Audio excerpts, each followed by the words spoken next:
नमस्कार, मैं हूं आपके साथ शिप्रा झा और आप देख रहे हैं अपना बिहार। बुलेटिन की शुरुआत बड़ी खबर के साथ करेंगे। उपेंद्र कुशवाहा से नाराज विधायक रामेश्वर महतो। आरएलएम विधायक रामेश्वर महतो का बड़ा बयान सामने आया। उपेंद्र कुशवाहा से नाराजगी पर उन्होंने बड़ा बयान दिया है। मेरी नाराजगी मेरा अधिकार है, रामेश्वर महतो की तरफ से बड़ा बयान दिया गया। उन्होंने कहा कि उपेंद्र कुशवाहा के फैसले पर नाराजगी जाहिर करना मेरा अधिकार है। उपेंद्र कुशवाहा का अचानक हृदय परिवर्तन, उपेंद्र कुशवाहा का फैसला आत्मघाती। 4 विधायक में से किसी एक को मंत्री बनाया जा सकता था, लेकिन उपेंद्र कुशवाहा अपने बेटे को मंत्री बना दिए। उपेंद्र कुशवाहा अपने बेटे को इंतजार करा सकते थे। कुशवाहा को अपने फैसले पर पुनर्विचार करना चाहिए। तो आरएलएम में देखिए नाराजगी की खबर इन दिनों चल रही है और अब आरएलएम के विधायक की तरफ से बड़ा बयान दिया गया है। रामेश्वर महतो की तरफ से बड़ा बयान दिया गया जिसमें उन्होंने कहा कि मेरी नाराजगी मेरा अधिकार है। तो उपेंद्र कुशवाहा पर रामेश्वर महतो जी, कहा जा रहा है आप बागी हो गए हैं, नाराज हो गए हैं। 4 में से 3 विधायक एक तरफ, अकेले उपेंद्र कुशवाहा की पत्नी एक तरफ बच गई है। बागी होने का क्या अर्थ है मुझे नहीं पता, बट ये जरूर है, ये मेरा अधिकार है कि जिस पार्टी में मैं हूँ, ये मेरा लोकतांत्रिक अधिकार भी है कि अगर मुझे किसी फैसला पे इतराज है तो नाराजगी व्यक्त करने का मेरा अधिकार है। तो नाराजगी है और आपने देखा होगा कि पिछले 12 दिसंबर को हमने एक अपने सोशल मीडिया पे एक एक्स हैंडल पे हमने एक पोस्ट भी किया था इस संदर्भ में, वो आप लोगों ने चलाया भी। क्या नाराजगी है, किस बात को लेकर के आप सवाल उठा रहे हैं? परिवारवाद के खिलाफ आप बोल रहे हैं। मुझे लगता है आदरणीय नेता श्री उपेंद्र कुशवाहा जी का जो शुरू से लेकर आज तक का मैं राजनीति देखूं तो परिवारवाद के खिलाफ रहे। अचानक जो उनके हृदय परिवर्तन हुआ और जो उन्होंने आत्मघाती फैसले लिए, उससे मैं नाराज हूं, उससे बाकी भी हमारे विधायक लोग नाराज हैं। ये बात रही। क्या नाराजगी है? वही तो मेरा सवाल है कि चूंकि उनके बेटे को मंत्री बनाया गया, कहा जा रहा है बेटे को मंत्री बना दिया उपेंद्र कुशवाहा, इसलिए आप लोग नाराज हो गए। आप खुद मंत्री बनना चाहते थे या आपके साथी माधव आनंद और आलोक सिंह मंत्री बनना चाहते थे? कौन मंत्री बनना चाहता था? मुझे लगता है कि जो 4 विधायक थे, चारों में से किन्हीं को भी बना सकते थे और बेटा के लिए इंतजार किया जा सकता था। ऐसी कोई समस्या और ऐसी कोई मजबूरी नहीं थी कि इतना जल्दी आप पूरे परिवार को एक साथ समाहित कीजिए राजनीति में। अगला कदम क्या हुआ? क्या आप चाहेंगे, कैसे आपकी नाराजगी दूर होगी?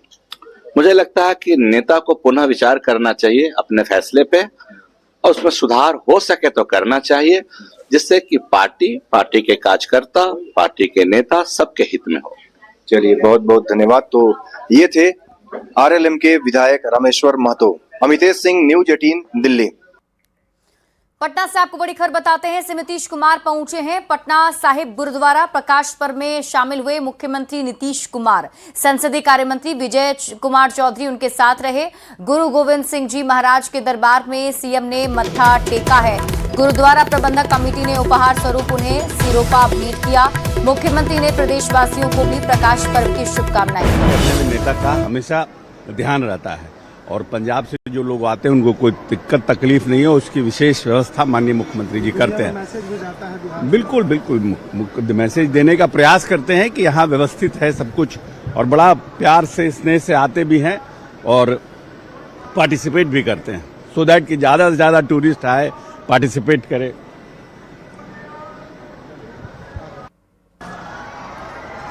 तस्वीरें आपके टीवी स्क्रीन पर आपको दिखा रहे हैं। पटना साहिब गुरुद्वारा पहुंचे हैं सीएम नीतीश कुमार। आप देखिए मुख्यमंत्री की वहां पर मौजूदगी है, उनके साथ मंत्री विजय चौधरी भी शामिल रहे और ये लाइव तस्वीरें आपके टीवी स्क्रीन पर आपको दिखा रहे हैं। गुरुद्वारा प्रबंधक ने उन्हें सिरोपा भी भेंट किया है और तस्वीर में आप देखिए मुख्यमंत्री नीतीश कुमार वहां पहुंचे तो लोगों का अभिवादन उन्होंने पहले स्वीकार किया। आज मुख्यमंत्री नीतीश कुमार यहां पर जायजा लेने के लिए पहुंचे थे, उन्होंने वहां मत्था भी टेका है और मंत्री अशोक चौधरी भी से नीतीश कुमार के साथ मौजूद हैं। जो तस्वीरें आप अभी देख रहे हैं, से नीतीश कुमार अब गाड़ी में बैठकर यहां से निकलते हुए मुख्यमंत्री ने आज पटना साहिब पहुंचकर गुरुद्वारा में जाकर मत्था टेका, आशीर्वाद लिया और उसके बाद प्रदेशवासियों को भी ढेर सारी शुभकामनाएं दी हैं। प्रकाश पर्व में शामिल होने के लिए मुख्यमंत्री पहुंचे थे। सीएम ने दरबार में मत्था भी टेका और ये तस्वीर आपके सामने लाइव दिखा रहे हैं। अब मुख्यमंत्री वहां से निकलते हुए दिखाई दे रहे हैं। तो पटना से इस वक्त की बड़ी खबर और ये लाइव तस्वीरें आपके टीवी स्क्रीन पर। मुख्यमंत्री नीतीश कुमार पटना साहिब गुरुद्वारा पहुंचे हैं। और पटना से आपको बड़ी खबर बताते हैं, डिप्टी सीएम के एक्शन से नाराजगी की खबर मिल रही है। दरअसल राजस्व सेवा संघ ने नाराजगी जताई है। विजय सिन्हा के कार्यक्रम पर रोक की मांग की गई है। मुख्यमंत्री नीतीश कुमार को पत्र भी लिखा गया है। भूमि सुधार जन कल्याण को लेकर यह पत्र लिखा गया है। रोक नहीं लगने पर आंदोलन की भी धमकी दी गई है। सामूहिक अवकाश पर जाने की धमकी दी गई है। बिहार राजस्व सेवा संघ का आरोप है, सार्वजनिक मंच से बयानबाजी का आरोप लगाया गया है। डिप्टी सीएम गरिमा को ठेस पहुंचा रहे हैं, जानबूझकर ऑन द स्पॉट आदेश दे रहे हैं। एक्शन से राजस्व अधिकारी आहत हैं और इसे लेकर मुख्यमंत्री नीतीश कुमार को यह पत्र लिखा गया है, जो तस्वीर आपके टीवी स्क्रीन पर आपको दिखा रहे हैं।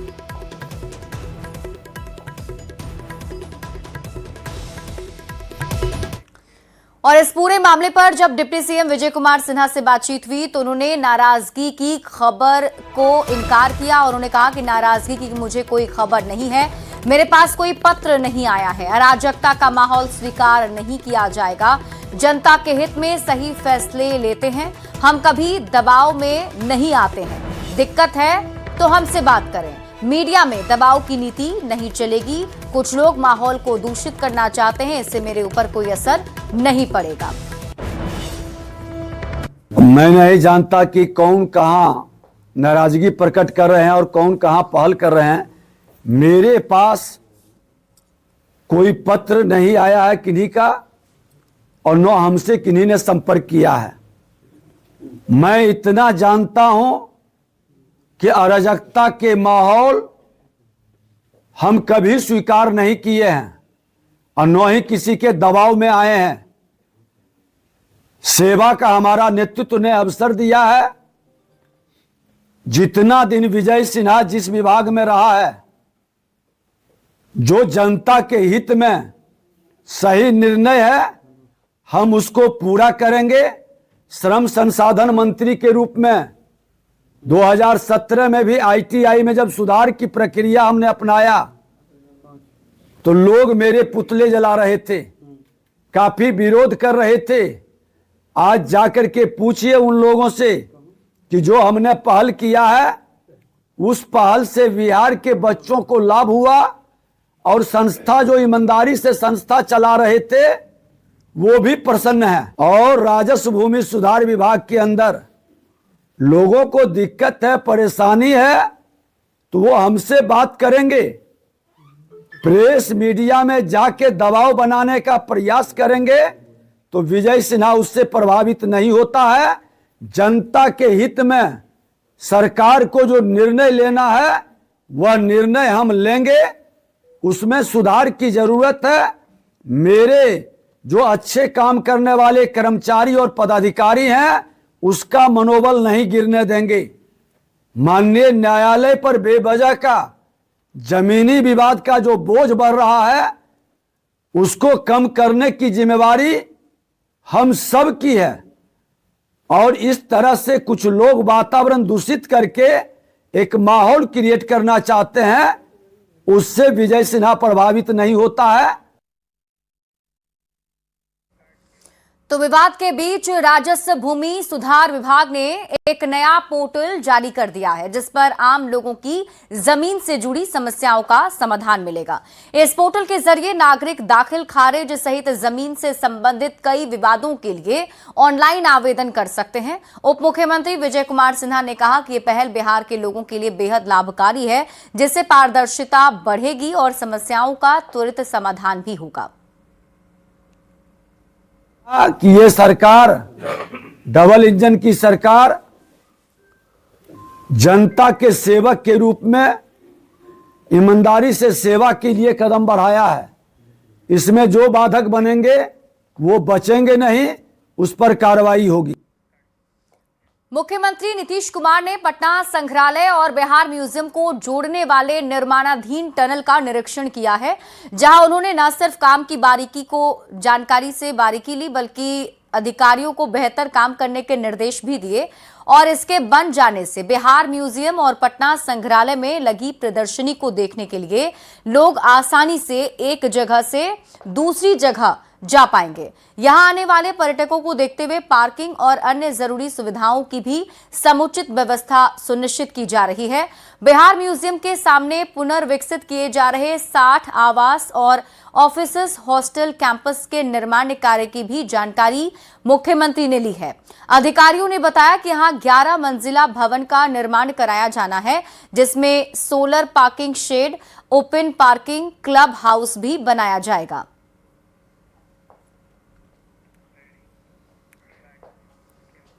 बिहार चुनाव के नतीजे आए 1 महीने से ज्यादा हो चुके हैं और अब बिहार चुनाव के वक्त कांग्रेस के उम्मीदवार रहे कई नेताओं ने निर्वाचन आयोग के खिलाफ पटना हाईकोर्ट में शिकायत दर्ज करवाई है, जिसमें सीतामढ़ी से अमित कुमार, जाले से ऋषि मिश्रा, भागलपुर से प्रवीण कुशवाहा, पटना सिटी से शशांक शेखर शामिल हैं।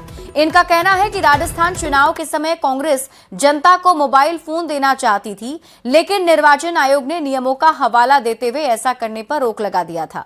लेकिन बिहार सरकार ने खुलेआम चुनाव के समय लोगों को 10-10 हजार रुपए बांटे, तब निर्वाचन आयोग ने ना तो इस पर रोक लगाई, ना ही कोई कार्रवाई की। साथ ही निर्वाचन आयोग पर आरोप लगाया है कि राहुल गांधी मतदान केंद्र का वीडियो मांग रहे हैं, जिसे निर्वाचन आयोग नहीं दे रहा है। ये नियमों का उल्लंघन है।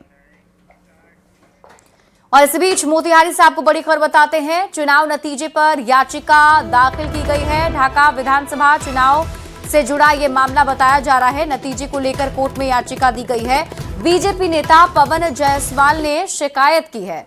उन्होंने बड़े पैमाने पर फर्जी मतदान का दावा भी किया। दरअसल 178 वोट के अंतर से ये हार गए थे। आरजेडी के फैजल रहमान की यहां पर जीत हुई थी और अब बीजेपी नेता पवन जायसवाल ने इसे लेकर अर्जी दी है। केंद्रों पर विदेश में जो व्यक्ति है उनके नाम पर भी लोगों ने वोटिंग किया, जो मृत है उनके नाम पर वोटिंग हुआ। फिर हम लोगों ने डाटा कलेक्शन शुरू किया और 4-5 दिनों के अंदर में जो डाटा हम लोगों ने कलेक्शन किया वो आश्चर्यजनक था। 298 विदेश में जो लोग हैं उनके नाम पर फर्जी वोटिंग हो गया।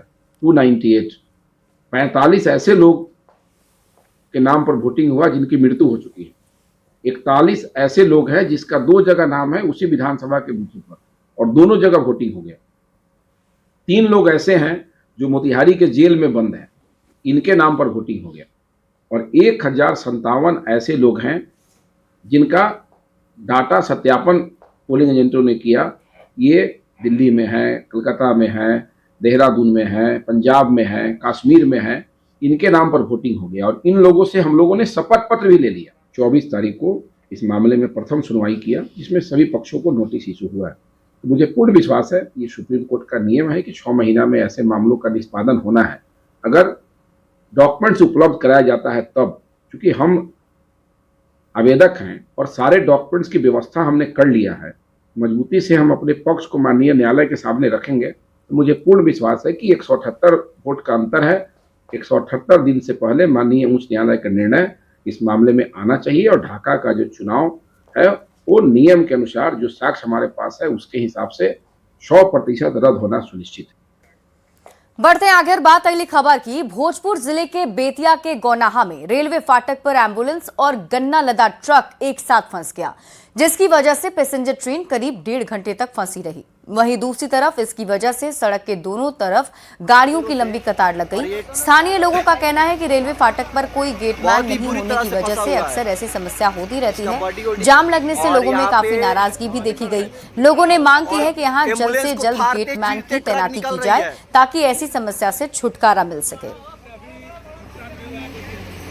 काफी खबर आपको सासाराम से बताते हैं, जहां रोहतास में बना रोपवे ट्रायल के दौरान ही धराशायी हो गया। रोपवे अकबरपुर से रोहतास गढ़ किला और चौराहा मंदिर तक जाने के लिए बनाया जा रहा था। ट्रायल के समय ही रोपवे पूरी तरह ध्वस्त हो गया, जिसमें कई केबिन और डोला टूटकर नीचे गिर गए। बताया जा रहा है कि कुल 6 पिलर में से ऊपर के 3 पिलर क्षतिग्रस्त हो गए हैं। 13 करोड़ 65 लाख रुपए की लागत से बन रही इस परियोजना का शिलान्यास साल 2019 में मुख्यमंत्री नीतीश कुमार ने किया था और नए साल में लोकार्पण होना था। मामले को लेकर जांच जारी है। मौके से न्यूज 18 संवाददाता अजित कुमार अधिक जानकारी दे रहे हैं, आप खुद देखिए। हमसे ही बात करा दीजिए।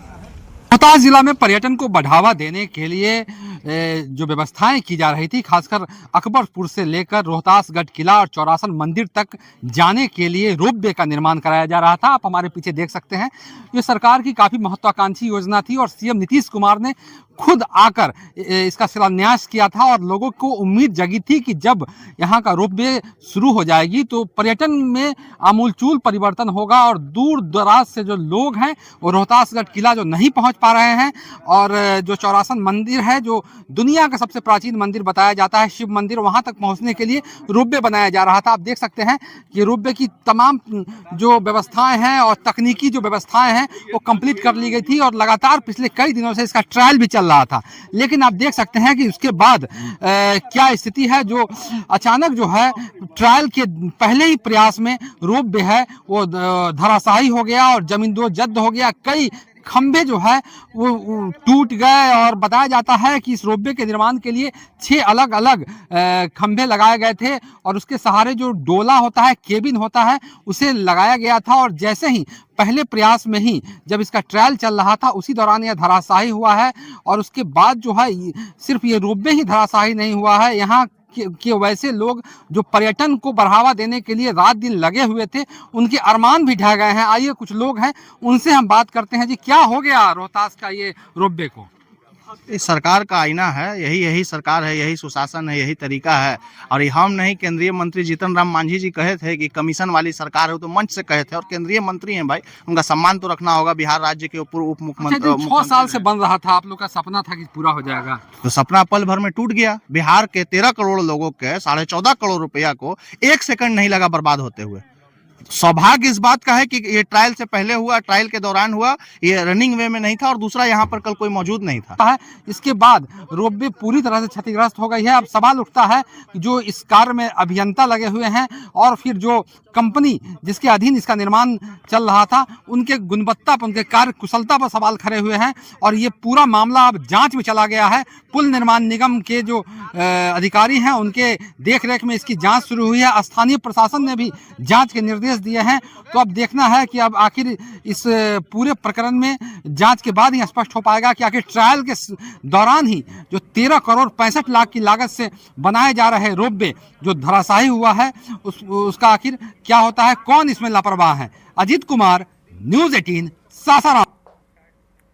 पटना के गांधी मैदान में वस्त्र मंत्रालय और बिहार म्यूजियम की तरफ से राष्ट्रीय गांधी शिल्प मेले का आयोजन किया गया और इस मेले में कई राज्यों के शिल्पकार अपने सामान के साथ आए हुए हैं।